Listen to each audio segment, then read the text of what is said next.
Radio Cyclo, la première web radio 100% vélo.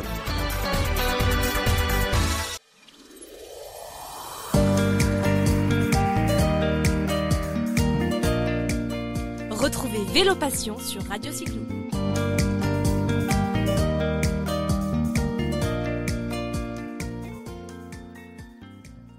Bonjour à tous les auditeurs de Radio Cyclo, je suis ravie de vous retrouver aujourd'hui en direct de Lyon pour une nouvelle émission Vélo Passion. Je suis accompagnée de Lionel Flasseur, le directeur du comité régional du tourisme Auvergne-Rhône-Alpes, et de Sylvaine Valini, la chargée de mission Via-Rhôna, qui vont nous parler de la destination cyclable du Rhône, un itinéraire de 815 km entre le Léman et la Méditerranée qui promet de beaux voyages. Bonjour à tous les deux. Bonjour. Bonjour. Merci de nous recevoir donc à Lyon pour évoquer la Via-Rhôna. Mais avant de rentrer dans le vif du sujet, je voulais vous proposer de parler du tourisme bienveillant qui vous tient à cœur particulièrement à tous les deux. Un petit mot, Lionel, à ce sujet ? Oui, tout à fait. Le tourisme bienveillant est quelque chose qui est extrêmement important dans notre vision du développement touristique. Le tourisme bienveillant, c'est tout simplement agir en pleine conscience et en pleine responsabilité par rapport à ses impacts environnementaux, économiques et sociétaux.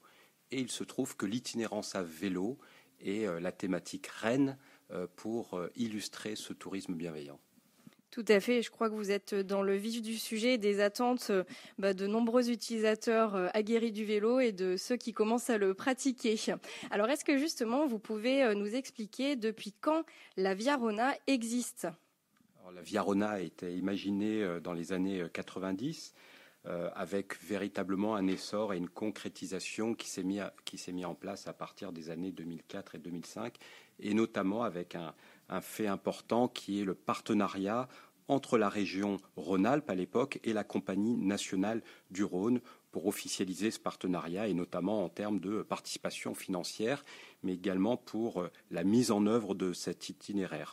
Ensuite, une troisième étape qui est extrêmement importante dans l'histoire de ce tracé, c'est en 2013-2014 où il y a eu la création d'un comité d'itinéraire qui rassemblait effectivement notamment la Compagnie nationale du Rhône, mais également les trois régions qui étaient concernées par l'itinéraire, à savoir Auvergne-Rhône-Alpes, la région sud et l'Occitanie, avec une ambition qui était extrêmement importante, horizon 2020, donc demain, très clairement, pour à la fois renforcer cet itinéraire, mais également pour faire la mise en tourisme de cet itinéraire. L'achèvement est prévu à l'horizon 2022, avec notamment une inscription au schéma national des véloroutes voies vertes.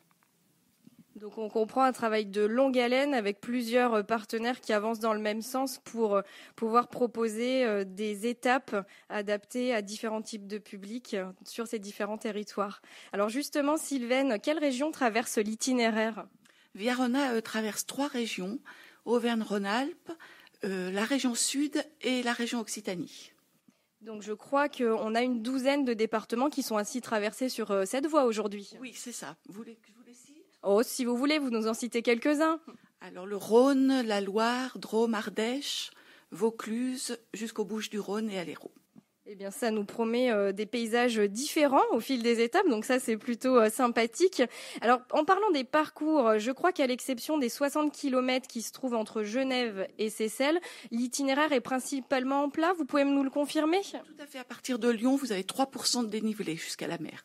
Donc finalement, ce parcours s'adapte vraiment à différents types de pratiques et de cyclistes. Tout à fait. Ça peut s'adresser à des cyclistes aguerris qui vont avoir une partie de Genève à Lyon, un peu le Rhône sauvage avec des collines. Et puis ensuite, à partir de Lyon, c'est tout plat. Donc ça s'adresse aux familles qui veulent faire la Via-Rhôna un peu plus ambiance cool, et avec une découverte de tout ce qu'on peut voir autour de la Via-Rhôna, la nature, la culture, la gastronomie.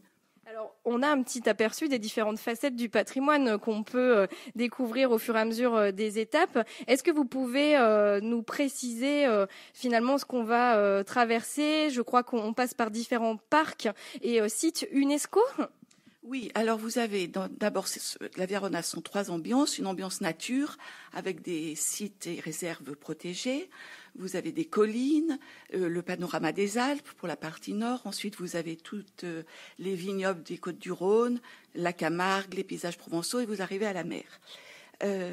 Tout le long de cette Via Rona, vous avez aussi 2 points forts, l'œnologie et la gastronomie. L'œnologie avec des AOC, la gastronomie avec un défilé de nougat, chocolat, huîtres, riz. Enfin, c'est une belle proposition qu'offre la Via Rona. Et puis, bien sûr, tout l'aspect culturel, puisqu'on dit que le Rhône, c'est l'origine des civilisations.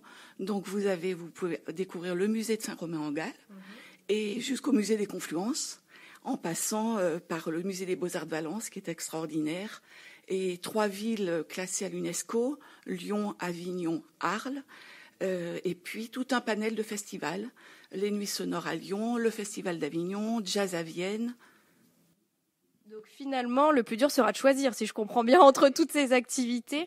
L'idée étant peut-être de ne pas faire l'itinéraire des 815 km en une seule fois.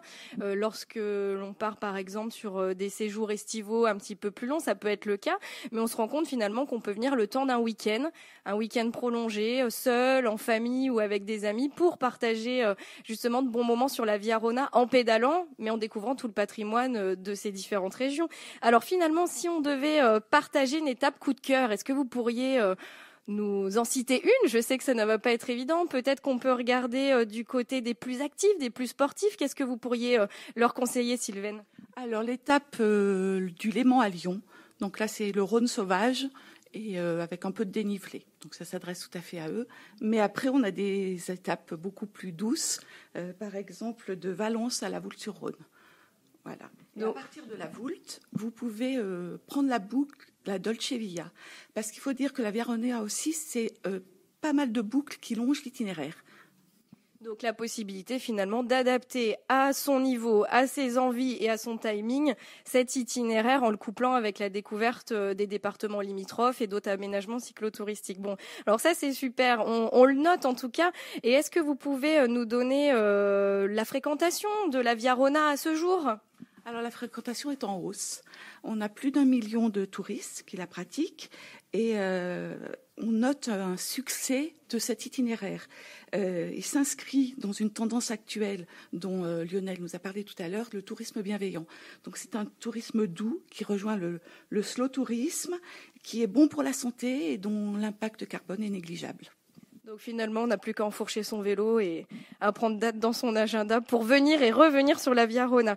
Alors justement, comment est-ce qu'on peut préparer son voyage, Sylvaine ? On se tourne sur Internet, il existe peut-être des topo-guides à notre disposition ?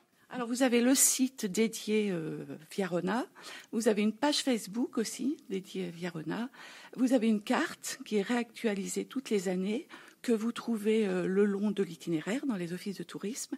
Et puis, vu le succès constant de l'itinéraire, nous avons des topo-guides. Alors, le dernier en date, c'est le Routard, qui a voulu faire un spécial Via Rona et dont les ventes explosent. Il est sorti au mois de mars de cette année.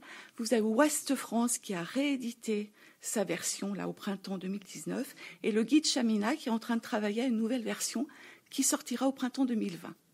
Eh bien, je crois qu'on va suivre tout ça avec beaucoup d'intérêt et on ne peut que vous encourager à consulter le site internet qui est bien fait avec tout un tas d'informations sur le parcours, sur les activités, l'offre de restauration et d'hébergement autour.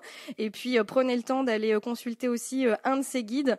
Vous verrez que finalement, c'est très facile de partir à vélo et surtout sur la Via Rona. Merci beaucoup à vous deux, Sylvaine et Lionel, et on vous dit à très bientôt sur l'itinéraire. À bientôt sur la Via Rona. Merci à vous. Merci et bonne journée à tous. À très bientôt.